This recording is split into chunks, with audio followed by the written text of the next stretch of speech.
Hello and welcome back to my channel. For those who don't know me, my name's Alex. I'm the founder of the Essex Allotment farm, which for the most part is a four seasons market garden that grows organic vegetables and sells them direct to end consumer through a farmers markets and a veg box service. But today I'm on the cafe site again.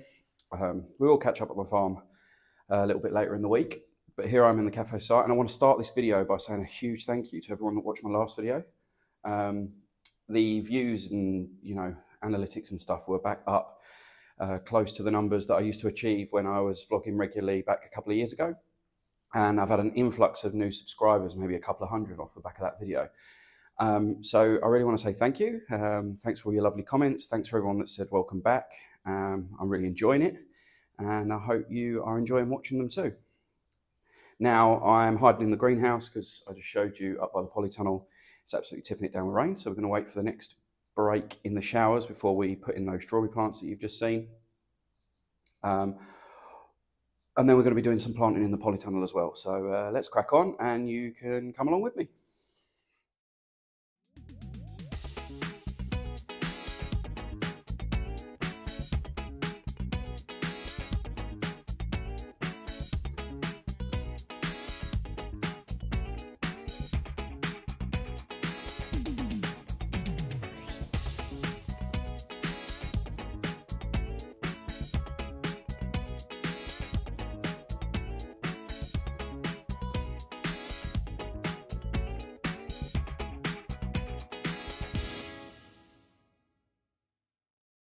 Right, let's get planting. So we're at one of the raised beds outside the polytunnel. We're just raking it flat. Aesthetics is quite important here, as all this is going to be customer facing. And we dibbed some holes, probably about 3 or 4 inches deep. And that is because my broad beans have been grown in the greenhouse, so they're coming on really nicely. They're getting a little bit root bound. They're desperate to go out, and they're becoming quite long and maybe a little bit weak, so we've just got to get these in the ground. I wouldn't usually be planting in this weather, but sometimes needs must. I'm going to put them in quite deep. There is a risk of the bottom of the stems rotting, but I think the drainage in these beds is good enough that that won't happen. But a strong gust feels like it'd snap these, so they're going to have to go in quite deep, and we'll hope for the best. Aside from the aesthetics, a lot of the growing principles will be the same as at the farm. So we're in nice, neat, straight rows. And here is me once I've finished all the planting. And we'll plant sort of in rows both ways, if that makes sense. That way it's really easy to hoe weed in between. Put a little catch crop of radish down one edge just because I had sort of a third of a tray left over. I also popped the bare root strawberries from RW Walpole in down the side of the polytunnel. They were the ones from earlier.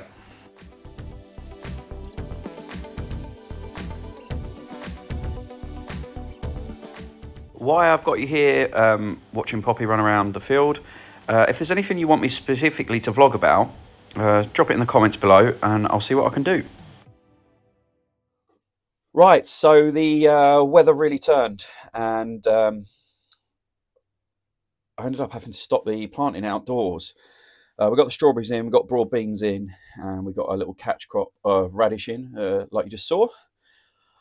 And then because the weather turned, I went to the pub and just had a quick beer and something to eat at lunch. And now I've shot across to the farm. I'm in the tool shed where I do a lot of filming on the farm from. Because of the weather, I've called it a day and I'll be back there tomorrow. And I've come up to the farm to get on with some cut-ins and some other little bits that I can do under shelter as it's still hammering it down outside. So this vlog might end up being a bit of a quick, short, sharp one, but never mind. One of the things that filming that vlog earlier in the week sort of prompted me to do was I need to up my compost game at the farm. It's never going to be as, I don't know, posh and good as the one at the cafe site, because my farm isn't customer facing, so it doesn't need to be. But it has made me insanely jealous, as much as I can be jealous, because obviously I get to use it on the cafe site. So let me show you what I've currently been working with on the farm as far as a composting bays and composting system, and let me give you an idea of what I'm thinking for this season. So access to my field is through that gap there. Main road sort of off down the left. And this is the main field, the big area here, and then we've got about ½ an acre in production here. And these are the composting bays that I've been using, and they're untidy and not necessarily fit for purpose at the moment, but they are nice and large, and it's where I get a lot of my product that I get free dumped. For example, this is the bedding and rabbit manure, and as I said, this is nowhere near as pretty or as well maintained or as well built as the ones at the cafe site. I do like these tumblers. I'm always on Facebook Marketplace looking for these specific tumblers, because to make quick compost, they're really, really good. There's method to my madness when it comes to the composting bays, so I want access to them both sides. So you can kind of see that the farm is all fenced. The composting base, or the sort of manure area, needs to have access from both sides. So you can actually move those pallets on the back wall there, lift them up and out. They're on posts, so that you can connect manure or rotted compost down from the bed side of the pile without coming all the way around. So apart from that, behind the tool shed here, we've got another double bay system here, and this is where I tend again to do targeted specific composting. So this one's got finished composting just back here, which I'll show you in a minute, and this one is going through the motions. I've just started filling that up now. We're getting going this season, and this is right next to the shed, so they get lots of attention. The composting system's a lot quicker than the bigger bays down there, and like I said, this is more specific. I'll add specific materials into these composting bays as opposed to just dumping anything in the larger ones. So we're right down at the bottom of this one, which is relatively finished compost. I just use the mushroom crate to sieve it. Let's see if I can get this to focus. No, it's not going to focus. I'll do it in a minute. So we're already using this finished compost, and then, like I said, next door, just the other side of the wheelbarrow, it's propped up there. We've got the next one in bay with some couch grass that needs to be killed off, cardboard, and various other different products in there. So yeah, I'll jump back in the shed because it's absolutely hammering down again. I was only out there for 3 minutes filming that, and it just started raining on me again, so it's just my luck today. It's not going to have it. So yeah, the larger bays, I'm going to re-pallet the back of those and strengthen those up, and just re-tidy up all that area in the coming weeks when it gets a bit drier, and really tidy up that whole area and have that as the main drop-off for wood chips and manure and bedding, which I get dropped off relatively regularly.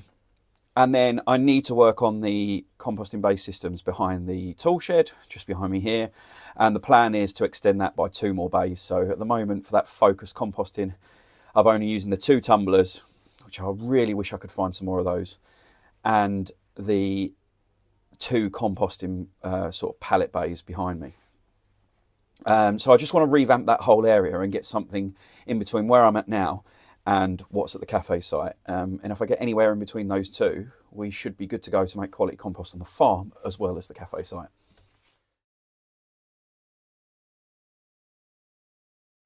Right, the whole world is against me today, so I'm going to end the vlog there. My battery's just gone on the gimbal. It's just not one of those good vlogging days, but a little short, sharp video for you to watch. Thanks for watching. I'll see you later in the week. Bye-bye.